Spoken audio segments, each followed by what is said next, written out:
Hello friends, ഇന്ന് നമുക്കൊരു കാര്യം ചെയ്യാം. കുറച്ച് കയ്പ്പയ്ക്കക്കുരും ചീരവിത്തും ഉണ്ട്. അതെങ്ങനെയാണ് നടുകയെന്ന് കാണിച്ചു തരാം കേട്ടോ. ഫ്രണ്ട്സ്, ഇതാണ് ചീരവിത്ത്. ഓക്കെ, ഇത് പാവയ്ക്കക്കുരു. അപ്പോൾ ഇത് നമുക്ക് നടാം കേട്ടോ.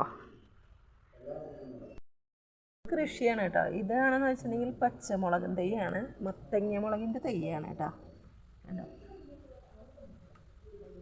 അപ്പം നമ്മൾ അത് തൈകൾ വെച്ചു. പിന്നെ തുളസി ഒക്കെ നട്ടു.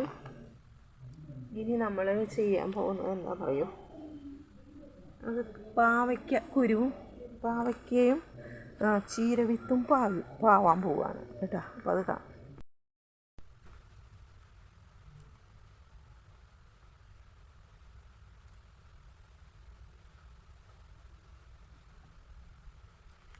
ഇതാണ് നമ്മുടെ ചീരവിത്ത് കേട്ടോ, ആവാൻ പോവാണ്. ഇത് ബക്കറ്റിൽ കുറച്ച് ഇതാണ് ചകിരി അടിയിൽ വെച്ചിട്ട് മേലെ മണ്ണൊക്കെ വെക്കണം കേട്ടോ. അപ്പം മഴ കൊള്ളാതിരിക്കാനായിട്ട് മാറ്റി വെച്ചിരിക്കുകയാണ്.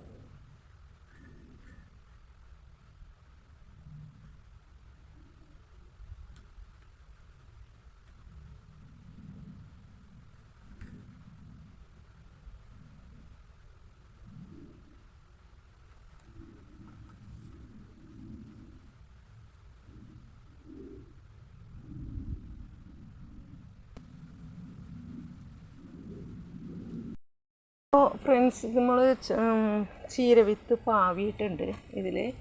ഓക്കെ, എന്നിട്ട് ഇവിടെ വെച്ചേക്കുവാണ് കേട്ടോ. അതിന് മുളച്ചിട്ട് കാണിച്ചു തരാം. ഇതാണെങ്കിൽ നമ്മുടെ സ്റ്റെപ്പാണ്. സ്റ്റെപ്പിൻ്റെ ഈ ഭാഗമാണെന്ന് വെച്ചിട്ടുണ്ടെങ്കിൽ മഴ കൊള്ളില്ല, മഴ കൊത്തി വീഴാൻ പാടില്ല, വെള്ളം നിൽക്കാൻ പാടില്ല. ആവശ്യത്തിനൊന്ന് ചീരയ്ക്കൊന്ന് വെറുതെ തളിച്ചു കൊടുക്കാനേ പാടുള്ളൂ. അപ്പോൾ അതുകൊണ്ടാണ് ഇപ്പം ഞാൻ ഇതിങ്ങനെ തുറത്ത് വെച്ചിരിക്കണം. ഇനി ഡ്രൈ ആവുന്നതിനനുസരിച്ച് ഒന്ന് വെള്ളം പുതുക്കനെ ഇങ്ങനെ തളിച്ചു കൊടുക്കണം. അപ്പോൾ അങ്ങനെ. ഹായ് ഫ്രണ്ട്സ്, അപ്പോൾ നമ്മുടെ കൃഷികൾ കുഞ്ഞു വീട്ടിൽ ചെറിയ കൃഷി. പിന്നെ അപ്പുറത്തുണ്ട് കുറച്ച് സ്ഥലം, അവിടെ നമുക്ക് കൃഷി ചെയ്യണം ഒന്നൊന്നായിട്ട്. കയ്പ്പയ്ക്കക്കുരു നട്ടില്ല, നടണ്ടേ. നമുക്ക് പാവയ്ക്കക്കുരു കൊണ്ടുപോയി നടാം കേട്ടോ. വേണ്ട,